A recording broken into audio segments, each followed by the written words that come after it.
தன்னுடைய திருவடி லட்சணைகளாகிய சங்கு சக்கர முத்திரைகளை நன்றாக பூமியில் பொறித்து, எப்படி நம் தோல்ல ஆச்சாரியன் சங்க சக்கர முத்திரையை பொறிப்பாரோ, கிருஷ்ணன் என்ன பண்ணிட்டான், நடந்து பூமிக்கே சமாசிரயணம் பண்ணி வச்சுட்டான். பூமிக்கு பஞ்சசம்ஸ்காரம், திருவடிகளாகிய அந்த ரேகைகளாகிய சங்க சக்கரங்களை பதித்து பூமியில நடந்துட்டான். திருப்தியான்னு கேட்டான் பெரியாழ்வார் யசோதையிட்ட. பெரியாழ்வார் யசோதை சொன்னா இன்னும் திருப்தி இல்லைன்ட்டா. அதான் சொன்னபடி நடந்து காமிச்சுட்டேன், நடந்ததற்கு சுவடு வேண்டும் என்று கேட்டாய், சங்க சக்கர முத்திரை சுவடும் பதிச்சுட்டேன், இன்னும் என்ன திருப்தி இல்லைன்னு கேட்டான். பெரியாழ்வார் யசோதை சொன்னா, உடனே உன்னோடா உன் திருவடியிலேருந்து சங்க சக்கர முத்திரை பூமியில படிஞ்சுடுத்து, அத்தோட சேர்த்து உன் திருவாய் அமுதமும் பதிந்தால் நன்னா இருக்குமே. சின்ன குழந்தைகள்னா வாயில அந்த எச்சில், சாதாரண குழந்தைகளுக்கு எச்சில்போம், பகவானுக்கு திருவாய் அமுதம். உன் திருவாயிலேருந்து அமுதம் ஊறி ஊறி ஊறி ஊறி வரதோ இல்லையோ, நீ வேகமா அப்படி ஆடி அசைஞ்சு நடந்தா அப்போ திருவாய் அமுதமும் கீழே சிந்தணும் இல்லையா? அது சிந்தினா இந்த தரை என்ன பாக்கியம் பண்ணித்து.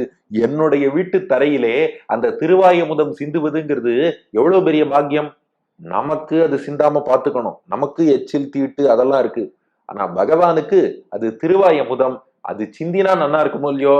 ரெண்டு, நான் அந்த முத்திரைய பதிச்சு நடக்கணும்னு சொன்னேங்கிறதுக்காக சங்க சக்கர முத்திரைய பதிச்சுட்டேன்.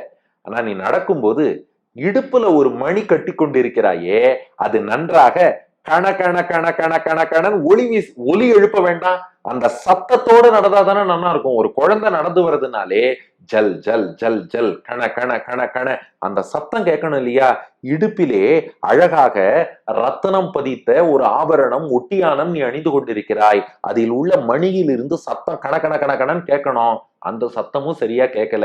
அதனால கிருஷ்ணா மறுபடியும் ஒரு தடவை அப்படியே நடந்து வந்துரு, கோச்சுக்காத. நான் நடக்க சொன்னா என்ன நீ நடக்க மாட்டியா? இன்னொரு தடவை திரும்பி போ, நான் சொன்னபடி திருவாயிலேந்து அமுதம் அப்படியே முறிந்து கீழே சிந்தனம். இப்போ ஒரு மூங்கில் கழி இருக்குன்னு வச்சுக்கோங்களேன், உடஞ்சு ஒரு பகுதி கீழே விழுறது பாருங்க, அது போல திருவாயோடு ஒட்டி கொண்டு இருக்கக்கூடிய அமுதம் அப்படியே அந்த அமுதம் மட்டும் முறிந்து கீழே விழணும். ரெண்டு, அரை மணின்னு இடுப்பில் கட்டி கொண்டிருக்கிறாயே அந்த ஒட்டியானம் போன்ற ஆபரணம், அதுல உள்ள மணி எல்லாம் கண கண கண கண கண கண கண அழகா ஒலி எழுப்பணும். இதோட மறுபடியும் வா, ரிப்பீட் கிருஷ்ணா ஒன்ஸ் மோர். நம்ம சில இதெல்லாம் சொல்றோம் இல்லையா, இல்ல இல்ல ஒரே ஒரு ரிப்பீட் ஒன்ஸ் மோர் செஞ்சு காட்டுங்கன்னு. அதனால கிருஷ்ணா திரும்பி போ, நான் சொன்னபடி நடந்து வா என்று பெரியாழ்வார் யசோதை கூற, இப்போ இந்த நடையும் கிருஷ்ணன் நடந்து காட்டி திருவாயில் இருந்து அமுதத்தையும் சிந்தி காட்டினான். கண கண கண கண என்று இடுப்பில் உள்ள மணிகளின் ஓசையையும் செவிக்கு விருந்தாக அளித்தான். திருப்தியான்னு கேட்டான். பெரியாழ்வார் யசோதை திருப்தி இல்லைன்ட்டா.